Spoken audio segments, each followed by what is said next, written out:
This is the Detroit Sports Podcast Network.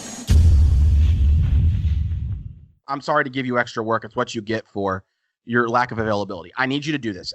All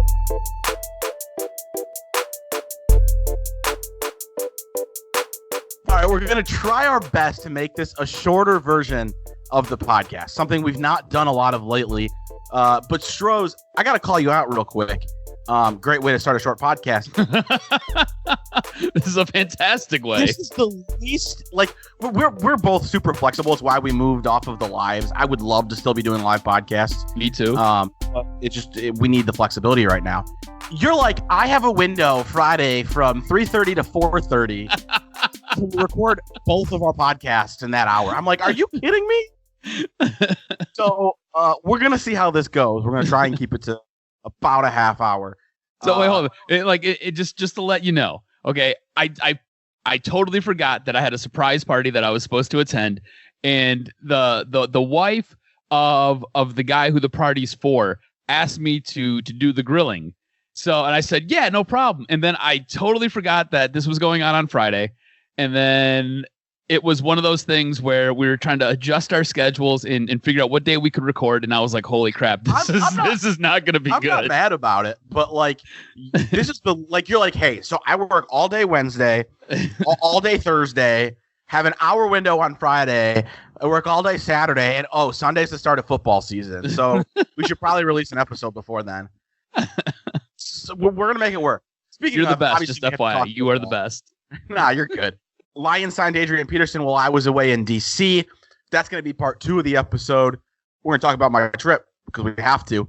And that's going to be it. We don't have time for a sandwich today. Every segment we've done has been at least 15 minutes for probably a month and a half now. It'd be stupid to think we could do a 3-segment podcast in 30 minutes. We're also going to do some NFL, so some Lions predictions. I really only have one truly prepared. The one thing shows I hate about bold predictions as a topic is that I think it's a way of saying, like, tell me something you don't believe. I have one bold prediction I genuinely believe. Do you mind if we start with bold predictions? No, let's start there. I want to start there because it's related to the second part of this topic, and that's the Adrian Peterson signing. I'm predicting that Adrian Peterson is the leading rusher for the Detroit Lions this season. So I find that interesting because when we were kind of throwing ideas back and forth at each other, you asked me if you're like, so I'm assuming you really like the Adrian Peterson signing, and I gave you the reason why. So then I was like, okay, so he must hate this signing. So here's the thing. If he's going to throw this at me like this. Did you see my tweets about this when they made the move? I did not see them. I'm sorry. Okay. So I think I laid out my stance pretty well. I understand it, and I think I could like it if you hadn't spent 2 second-round draft picks in 3 years on running backs. Mm-hmm. Like, my whole thing, Stroz, like, the reason I can't get excited about DeAndre Swift is because I don't really care how good he is. DeAndre Swift is Kerryon Johnson, is Amir Abdullah, is Mikel LaShore, is Javid Best, is Kevin Jones, is Kevin Smith. You're not allowed to spend high draft picks on running backs every 2.5 years. I looked it up, and I looked this up back during the signing. I believe it's every 2.75 years the Lions have invested a third-round pick or better in the running back position, dating back to like 2006. We're talking Matthew Millen, dating back that far. So my problem isn't the Adrian Peterson signing, because I see the value. Mm-hmm. The Lions had 2 running backs. I mean, you were happy with what you saw out of Bo Scarborough, but you're not counting on him. And so I get that. He's more reliable, and he has familiarity with Bevel, which I think there's value in that. And I still think he has something in the tank. My problem is that this is why you don't draft running backs high consistently. If you draft a running back high, they need to do what Clyde Edwards-Helaire did yesterday. And I understand the Chiefs are a different team, but that's how you get away with drafting a running back high. What Elliott is for the Cowboys, what Barkley is for the Giants, and I understand those are all first-round draft picks, but the Lions may as well have taken Swift in the first round. Mm-hmm. Now, might as well have, yeah. The reason this is my prediction is because I have no confidence in Kerryon Johnson to stay healthy. I know that DeAndre Swift is already hurt, and from what I was reading, they told Adrian Peterson, you're going to get some serious chances at carries in week 1. I'm not saying he's the number one back all year long. I don't, in fact, think he's the number one back by week 5 or 6. But what I do think he is he's going to consistently get touches, and I don't think they're going to fade. And I watched Kerryon Johnson's rookie year. It took probably 8 weeks before they were even considering giving the ball to Kerryon Johnson more than LeGarrette Blount. And LeGarrette Blount was trash. That's the big difference. LeGarrette Blount was bad. If Adrian Peterson has success, and I think he will, they're not going to stop feeding him. See, it's funny because the reason why you're upset with this pick or upset with the signing is sounds weird because I'm not actually upset with the signing. I actually think it's a good move. I'm upset because this move shows what I'm talking about at drafting running backs. Exactly. And I think that is part of the reason why I don't have a problem with it, because I don't believe in Kerryon Johnson. Kerryon Johnson, I never liked that signing I never liked that draft pick when they brought him in. And I don't played well. I just don't believe he's going to stay healthy for 16 games. That's my problem. He's done nothing either in his college career or in his NFL career that can show that he can be your lead back. And look, I got excited for the DeAndre Swift draft pick. I thought that was solid. I thought it made sense. By everybody's account, he was supposed to be the number one guy. That was supposed to be the guy that the Chiefs took. It was not. You've seen what happened on Thursday night with Hilaire, where he basically ran roughshod over that Houston defense. So I was excited for the Peterson sign. Now I wish this was Adrian Peterson 2011, 2012, but it's Adrian Peterson 2020. And I think what he does is he's a complement to what these two guys can do. He's a complement to what Kerryon Johnson is, and he's a complement to what DeAndre Swift will most likely be. He's a guy who can run between the tackles. He's going to give you good yards. He's going to pick up 3 to 4 yards per carry. The last 2 seasons of Washington have been very productive, and that offense, I think you could argue, was kind of a dumpster fire. I think he's going to come over to a much better offense. Plus, you've already mentioned the familiarity with Bevel, so I think that plays a role as well. So I like where your head's at as far as your bold prediction with he's going to be the lead running back. I think it's a good signing, and I think he's going to be a good player for the Lions. What bothers me is that, and I want to be clear here, I do actually believe this. I also don't think it's like, I'm not saying it's wildly, like, I'm not going to be blown away if DeAndre Swift leads carries. I do think Adrian Peterson's going to touch the ball a lot. Like, I think he will be a constant member of the rotation 16 weeks deep in this season. I think where your head's at, I think there's a ton of good logic right there. I think he's going to be a very large part of this offense. For my bold prediction, I'm going to go with Matthew Stafford will be a top 5 quarterback. So I'm saying Matthew Stafford will throw for. Is that bold? I mean, bold for you. So here's the thing. He hasn't finished a season healthy in 2 years. He's in his 30s. Top 5. I mean, look, if we were to go and we were to list, I think right now going into the season, you would say he's probably a top 10 quarterback. So I say his stats are going to finish in the top 5. So behind a guy like Lamar Jackson, behind Patrick Mahomes, behind a guy like Russell Wilson. I mean, there's like one other spot maybe up for grabs. I'm not telling you he's a favorite to finish top 5. Mm-hmm. I just I think it's bold for you. Like I think Matthew Stafford for 4 or 5 years now has shown that when he's on, he's in that conversation. He had one really bad year. I think 3 years ago now. But for the most part, since like 2015, 2016, he's shown he belongs in the top 5 conversation. I mean, there's only, I don't know, depending on if you believe Lamar Jackson last year was what he was or if he's going to come down to earth, maybe there's 2 quarterbacks in the league who I think he can't touch. Like, I like Russell Wilson better than I like Matthew Stafford by a fair amount, so maybe add him. After that, Patrick Mahomes, I'll say Lamar Jackson and Russell Wilson are on a different level that Stafford won't touch. There's not another quarterback in the league. So is it bolder then to say that Matthew Stafford will finish top 3? Oh, I mean, that's very so bold. Matthew Stafford will finish top 3 then. This is my expectation for Matthew Stafford this year. I think Matthew Stafford is going to throw for 4,750 yards. I think he's going to throw for at least 35 touchdowns, and I think he's going to only throw for 10 interceptions. Do you think they make the playoffs? I think this offense is good enough to be playoff worthy. It's hard to predict what you're saying and say that. Like, I understand. I just don't trust the defense, man. That's my problem. This defense is and by the way, hard. By the way, what was it last week? I was excited about the offense. 2 weeks ago, recently, and that's still true. but I just got like the notification that Big V is out. Yeah, Big V's out and Kenny Galladay is doubtful. And already it really killed a lot of great. excitement for week one. Like, I'm not sure. So here's the thing. I have all expectations the defense is going to be trash. So keep that in mind when I say this.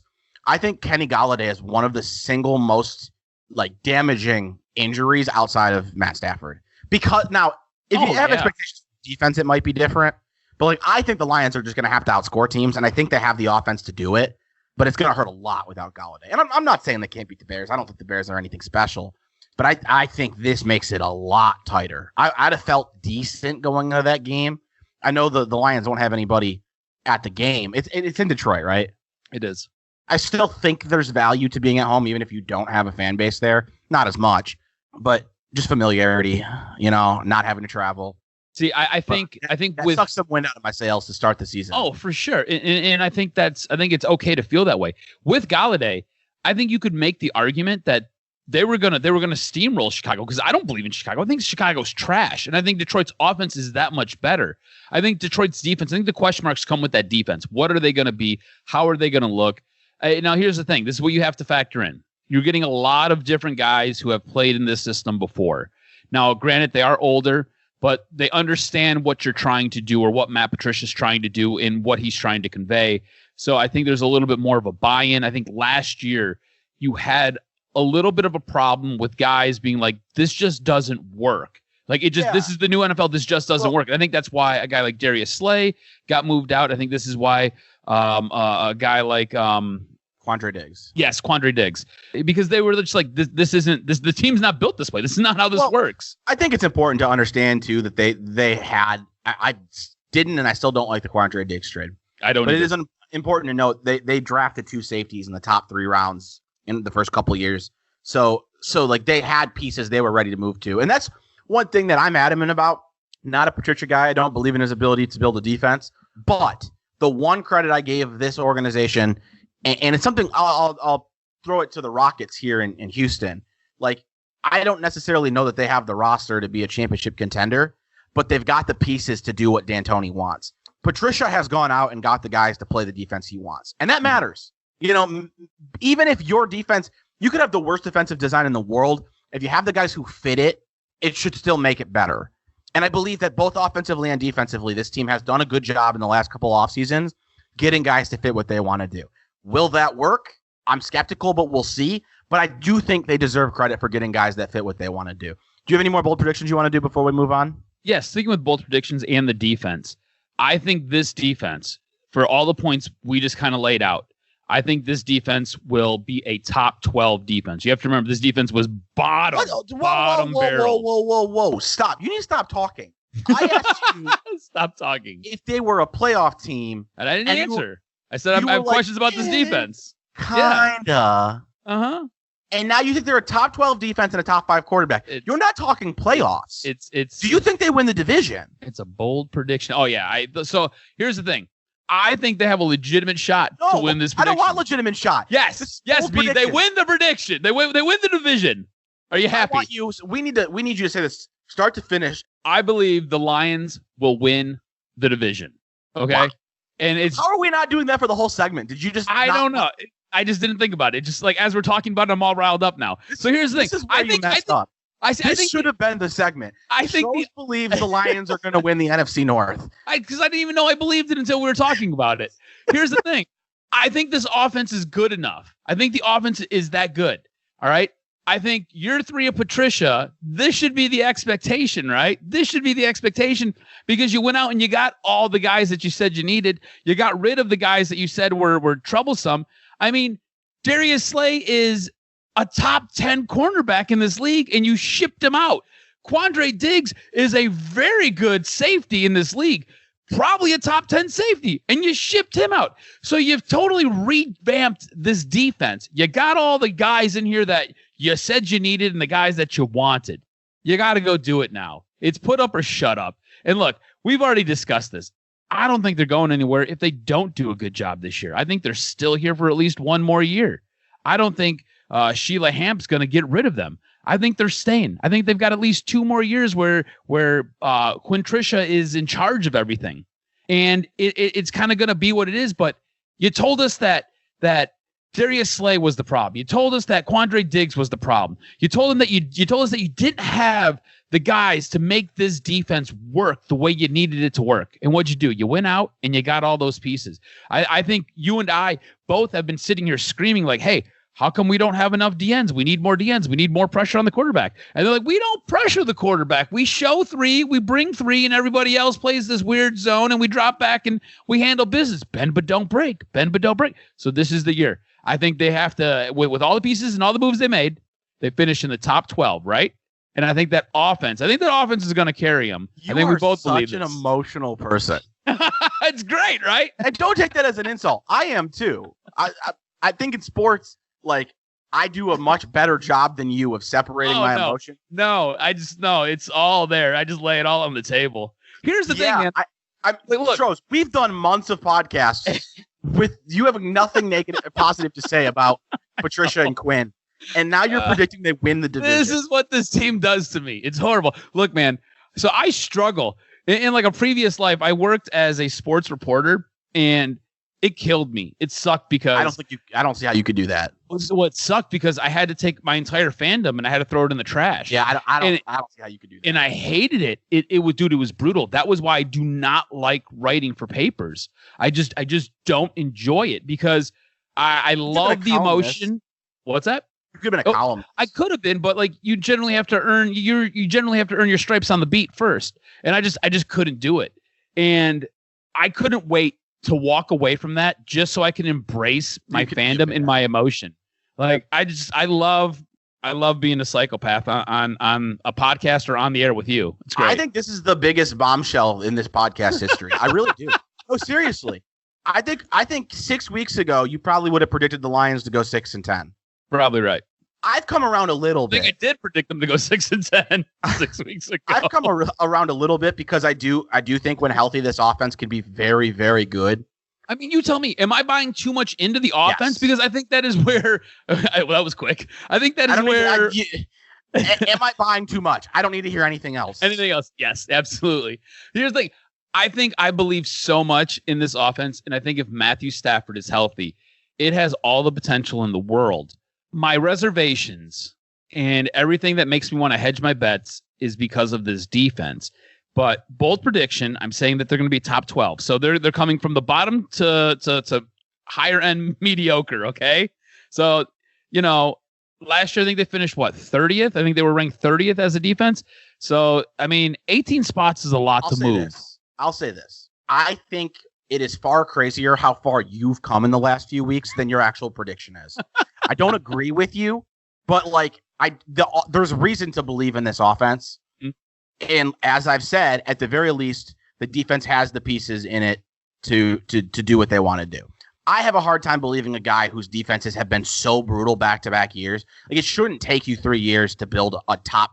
I'm not saying it needed to be top 12 last year. What I'm saying is you shouldn't be jumping 18 spots from year 2 to year 3. You shouldn't be that far away, and that's why I don't buy it. So, but here's the thing too, right? So if you look at what happened his very first year, right, that defense was pretty bad. They bring in Snacks Harrison, and the defense ends up finishing, I think, top 10, top 15, and then last year none of it worked. It just didn't work, and it was bottom barrel.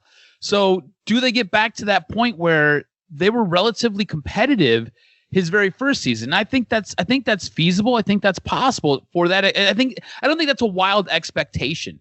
And I think if this offense takes another step forward, because I think this offense was pretty good last year, even with 3rd and 4th string quarterbacks. Do you want to predict a Super Bowl before we? And by that I mean Lions.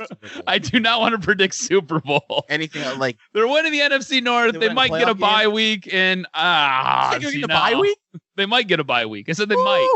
I said they might. There's only one bye week now. Oh, yeah, that's right. There's not 2 anymore. They don't get a bye week. Okay. They're playing that. I want to make sure you're not predicting they finish the regular season with the best record in the NFC. No, hell no. All right. Well, that was fun. Hey, you know what? There's some writer. I don't remember who it was, but there's some writer who has a feeling that he put a prediction out there that they're going to finish second in the NFC. No, there's a lot of Lions love in the national media. And I think it's crazy. I think Mina Kimes was the first that I saw do it, but there's been quite a bit of it. Well, then. How do we transition? So I just got back from Washington, D.C. So how was D.C.? Tell me about your trip, man. Like, were you able to go anywhere, do anything? So honestly, I told you, like, this, we didn't have major plans. It wasn't really about seeing the city. So I got in Saturday night at like 8 o'clock. I flew into Baltimore. A friend picked me up. Got back to his place around 9. How was your flight in? Was it okay? Like, was it weird flying? So flight in was empty as hell. Really? Yeah. Did you have to wear a mask the whole time? Yeah. But honestly, like when you're not doing anything, I don't think it's a big deal. Yeah. When you're walking around, moving around, it's tough. But like when you're sitting on a flight, it honestly wasn't that tough. My ears actually started to hurt a little bit towards the end from the band over it for 3 hours, but like nothing serious. I'll talk about flight back before we end the podcast. Okay. Yeah, no. Are you part of the Mile High Club? No. Oh. Come on. I always go there. I'm sorry. Do you think I'm a Mile High Club with a stranger? Why not? Because you know me. I mean, maybe you live dangerously. No, I think you know better than that. Like, I will stick my wiener in a hornet's nest. I don't care. Let's try something. Anyways, Saturday. Like we didn't do anything. I think I want you to get laid more than you want to get laid. I would agree with that. I'm like your biggest fan here, man. I'm not even sure it's that close. I don't know if that's a good thing or a bad thing. Well, like, I mean, I'm not saying I don't want to get laid. I just think like you're rooting for it like you root for the Lions. Yes, exactly. Like I want you playing in the Super Bowl of the Sex Bowl. I'm like, I got plenty of other things in my life that make me happy. I'll take it where I can get it, but I'm not worried about it. Damn. Anyways. Sidetracked in my bed. Saturday night, nothing really went on. I took my Xbox. Did I tell you I was doing that? No. Yeah. So like, I know you guys are like video game guys, right? And like you guys play with play video games with each other often. So okay, so this makes sense. Like, did you guys like set up in opposite rooms or next to each other? No, next to each. So when we used to live together, not together, but like I used to live like across the street from him in Grand Rapids. I at least 2 or 3 times I took my Xbox over there and played with him over there. Not like that's not. I don't think it was why. It was like I know I did my last day in Grand Rapids because I was moving and I just like had it on me. I don't remember the other days. I think maybe one of the days is actually when I moved into that apartment across the street. Like it was never intentional. It was just like a thing that had happened several times and it was really fun. So I was like, whatever, I'll take it. And then here's the thing. I've mentioned Fortnite Fridays before, I believe, right? Where like we have a group that gets on every Friday night. Well, back when I had that girl I was seeing for a little bit, she wasn't available Saturdays and Sundays. So we changed it from Fortnite Friday to Fortnite Friday on Saturday. We called it that because it just sounds way better. Well, when that thing ended, Fortnite Fridays and Saturdays both continued. So I don't know. It's like a thing, man. Like we played Saturday night. I didn't touch it again. We played a couple hours on Saturday. I don't think I touched it again. So it probably wasn't worth it. We probably played like 3 hours, but it was whatever. You know, you get a personal item and a carry-on. I was there for 3 days. I didn't need to pack anything else. Yeah. Like a couple days of clothes wasn't a big deal. But anyway, so Saturday night, we just hung out for a bit, play video games. Sunday, he has another friend from Grand Rapids who I had met several times. Very, very cool person. She lives like you can see Capitol Hill from her. It's not balcony, like her roof. Like her apartment has like a roof you can hang out on. Mm-hmm. And so like we just hung out on her roof. Like I'm not even kidding. We went over. She made brunch. And we just sat on her roof and drank from like noon to 5. Is she a good cook? I've only ever had her brunch, but it was very good. But it was very good. Yes. And did you end up staying the night that night? And did she make you breakfast in the morning? What do you think? I mean, I want to say yeah, but I think the answer is no. I'm not even going to answer. I'll let you live in your fantasy world. Yes, that's it. But so I'm happy for you. And then we went back to his place and like same people. We just chilled there, like literally just chilled, like hung out and talked. We threw the Rockets game on, but not a whole lot else. And then the only DC stuff I did Monday, so Labor Day, we did walk around what's called the mall. I didn't even know that was the name. I don't know if you were familiar. It's where all the monuments are. Okay. Yeah. So like that was cool. Spent like 3-ish hours doing that. What was your favorite one? What was your what was the most interesting, I guess? Because I mean they're weird, right? It's like old dead presidents pretty much. So which one was cool, the coolest to see? You know what I would actually tell you? I don't know that I have a great answer. I'm not really a just sightseeing person. You know, I enjoy nature. Like I love water. I love mountains. Monuments don't do a ton for me. But what I thought was really cool, and this is going to get into my politics a little bit here, is the Black Lives Matter Plaza. Like I didn't realize how much is going on there. Like, and it's like right across from the White House, which I very much appreciate. That was cool. Just to like, you like walk down, like literally there's just a fence with like a bunch of like pictures of people and signs and I don't know. It just felt like I didn't really know what that even was as we were walking by it. I don't know. It's just like you can feel it, man. Like you can feel the emotion of it. And it was, and you know what else? Regardless of how you feel about any of the protests, riots, whatever you want to call them, whatever, you know, I'm not necessarily here to say everything that's been done is the way I would do it, but it's happened for a reason, right? And I think that's sad, that reason exists, you know, that people feel that kind of pain. And to be there, I wasn't even prepared for this, but to like walk through there and like see the church, you know, where Trump took the picture in front of, and they have a sign outside of their church that's like, love thy neighbor. And like, I don't think I've talked about it on this podcast, and it's getting a little bit deep, but like, you know, I grew up very religious, and it's been really hard for me to see the way that religion's been used. I'm not religious anymore. And some of that is that, but some of it's just like, you know, this is something I once associated so deeply with. So to see a church, you know, that was the center of attention for being a picture. I don't know what's the word I'm looking for. A photo op. Have a love thy neighbor sign. You know, they're not stepping into the politics of it. Right. They're not openly. They're just saying like, you know, like, you know, it's weird. I think is the whole point of the church in the first place. I never realized that you were like, you grew up super religious, right? Like, so some of the things that we've talked about have kind of, it has kind of leaned that way, but like, I never really realized. So I don't know if probably more religious than anyone in my family. Like I wouldn't say I grew up very religious. I would actually say it was in like late high school, early college, where like you're starting to like, you know, get to know yourself, understand who you are. That I was very into it. So like, as a child, I don't know if I ever told you this. As a child, I wanted to be a priest, and I used to like hold mass in my living room, and I used to like read the Bible all the time. My grandmother worked at the rectory at the Catholic school I went to. It was crazy, man. I was an altar server, all of that jazz. Like I lived it. And then all of a sudden I grew up and I was like, I'm good. So it's weird. I mean, I grew out of it for a lot of reasons, but regardless, it's something that I still think, like, I think religion has such an ability to be a beautiful thing. And that's not the way I see it used in this country by them. I don't, you know, I'm not going to take down a whole religion or the people in it, but I think that what it's turned into is very ugly. Take them down. We got a platform. Take them down. No, it's not true. No, it's not true. There are a lot of, I have very good friends who are Christian, Catholic, you know, whatever religion. I grew up Catholic, who I think like understand like what it's about.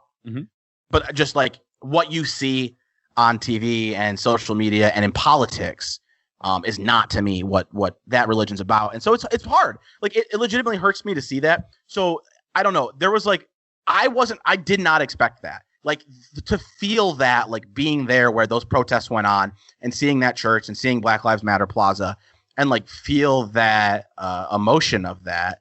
Like, I don't know. That to me is actually what was cool. Feels like a weird word, but it was like the most meaningful part of the trip. That makes sense. Have you ever been to DC?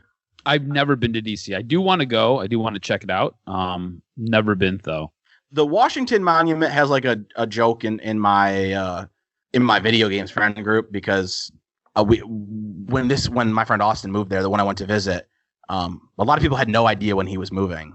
But one of the other guys would be like, "How's DC? How's DC?" Like for months before he finally got there. And he would just always be like, "Oh, it's awesome. Do you know the Washington Monument's the tallest building?" And like every time he just gave him a fun fact about the Washington Monument. It was kind of funny to see that. Otherwise, I mean, I don't think like you're not prepared for how small the White House is. Like it's really not that massive. And on the flip side, the Lincoln Memorial is like, what are we doing? How the hell is this big? I don't know. It was cool. I only spent like 3 hours viewing DC. Viewing things, yeah. What was your favorite part? Was it actually the brunch and just kind of looking out over the city and just drinking for 5 hours. You know what? I enjoy day drinking.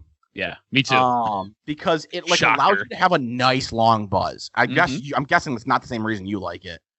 I mean, generally, like if I play my cards right, I can usually make it to dinner. Yeah, no, it was similar. But my point is, like, I'm not getting wasted.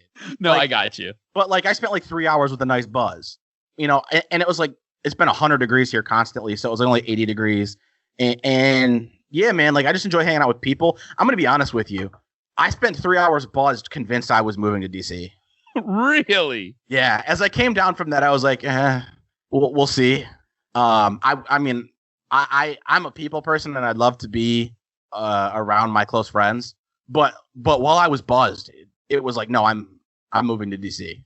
That, you know, it's interesting because like we talk about me and you off air. We talk about me looking for jobs back in radio again because I'm trying to get back into it. And you've done a great job giving me a couple different leads here or there. But for you, if you are looking to move to DC, Sirius has a couple different shows and they've got a couple different options. I mean, I've looked the Sirius route. They've got a ton of stuff going on. So just FYI. You know, it's certainly like you know me, like I'm pretty open to living anywhere. Just while I was out there, I was having a great time and I wasn't ready to come back. But I was super, like, I came back Thursday was my first day back at work. Mm-hmm. And you know what? I do got to wrap with a complaint about my flight back. Anyways, it was very exciting to be back to work the day of football returning. Mm-hmm. We got to wrap up this episode. Give me 3 minutes here. Yeah, take your time. I was so frustrated with my flight back because who did you fly? Spirit? Southwest. Okay. I was debating whether or not I wanted to share it. Okay. I'm not like trying to rip Southwest as a whole, but I was very disappointed with my experience. Generally, every flight I've ever had with Southwest has been fantastic. Yeah, honestly, I'm flying Spirit to go to Mexico, and I'm pretty sure I might die on the way there and back. Card. Look at you. Also very happy with them for the most part. But at every stop, they're telling you, like, when you buy your ticket, you got to wear a mask the whole time. When you enter through security, you got to wear a mask the whole time. When you enter the plane, you got to wear a mask the whole time. When they're doing their, you know, how they do the overhead announcements about safety, they're telling you got to wear a mask the whole time. And to me, that is not just telling me what I need to do, but it's telling me what I should expect, right? So when I buy these tickets, I'm expecting everyone on everyone on the plane is expected to wear a mask and at least to some level enforced. I understand once you're in the air, you're not going to fight people, but on my flight back, I saw 3 people just from where I'm sitting, not wearing a mask and never once asked to put on a mask. And I know that flight attendants saw it because they come down the aisle, they give you a water and a snack, they hold the trash open. Like, I saw these people get looked at in the face at least 5, 6, 7 times, and not once were they asked to put their mask on. Mm-hmm. And that to me, that's a major problem because now you're messing with safety. Like, I'm sorry. I understand how political the virus has gotten. Like, doctors tell you to wear a mask. And guess what? Even the people who didn't support mask wearing, they pretty much all turned around.